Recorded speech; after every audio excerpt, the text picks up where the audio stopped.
Agenda sidang lanjutan perselisihan hasil pemilihan umum atau PHPU di Mahkamah Konstitusi Selasa besok adalah pembacaan kesimpulan dari masing-masing tim hukum, baik pemohon maupun termohon. Kesempatan ini bisa dimanfaatkan untuk menambah dan memperkuat dalil gugatan atau bantahan, termasuk tanggapan terhadap keterangan para saksi dan 4 menteri. Seperti diketahui dalam sidang sebelumnya, Majelis Hakim Mahkamah Konstitusi menghadirkan 4 menteri, yakni Menko Pembangunan Manusia dan Kebudayaan Muhadjir Effendi, Menko Perekonomian Airlangga Hartarto, Menteri Keuangan Sri Mulyani, serta Menteri Sosial Tri Risma hari ini.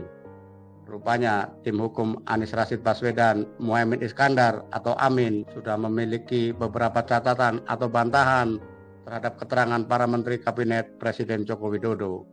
Berdasarkan dokumen yang beredar, sedikitnya ada 8 keterangan menteri yang dibantah oleh tim Amin karena dinilai tidak sesuai dengan fakta di lapangan.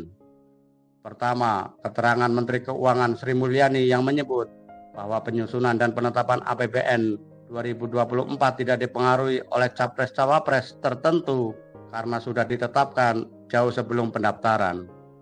Keterangan itu menurut tim hukum Amin tidak sesuai lantaran Presiden Jokowi menyatakan niatnya untuk cawe-cawe dalam pemilu 2024 pada tanggal 29 Mei 2023, jauh sebelum APBN disahkan pada September 2023. Kemudian, tanpa adanya usulan dari Kementerian Sosial, Presiden Jokowi memutuskan perpanjangan bantuan El Nino hingga Juni 2024. Tim hukum Amin mengatakan periode tersebut bertepatan dengan Pilpres putaran kedua.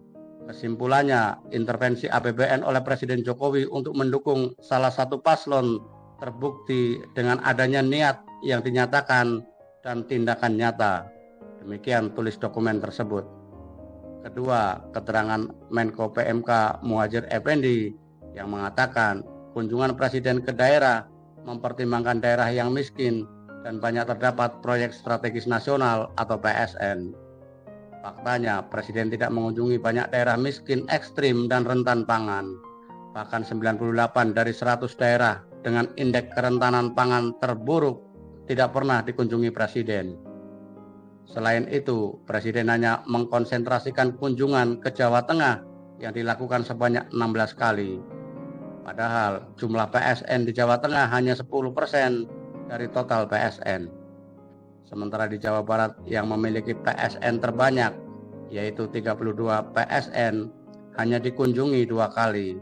Dalam kunjungan tersebut, Presiden juga tidak berkunjung ke PSN. Dalam kunjungan-kunjungan yang dilakukan selama masa kampanye Pilpres 2024 itu, Presiden juga tidak mengunjungi lokasi PSN. Keterangan Muhadjir yang tidak sesuai fakta membuktikan bahwa kemiskinan dan PSN hanya dalih untuk mengkamuflase kunjungan Presiden Jokowi ke daerah untuk pemenangan paslon 02, tulis tim hukum Amin.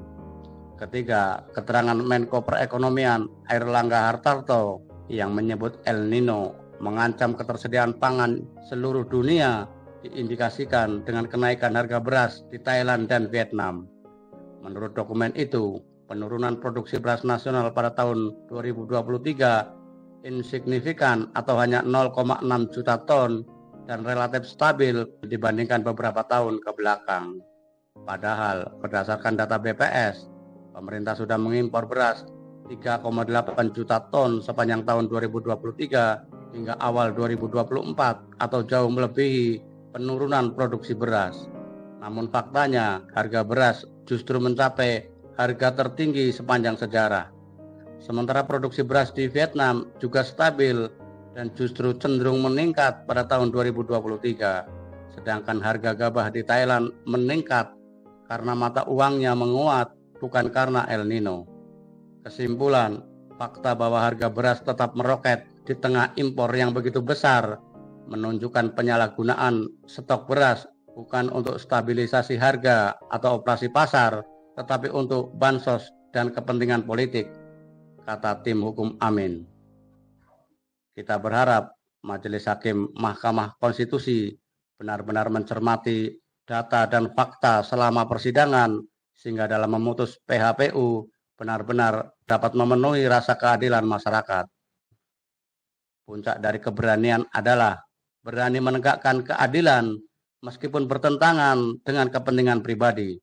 Demikian dikatakan Buya Hamka sebagai quote hari ini. Tetap semangat.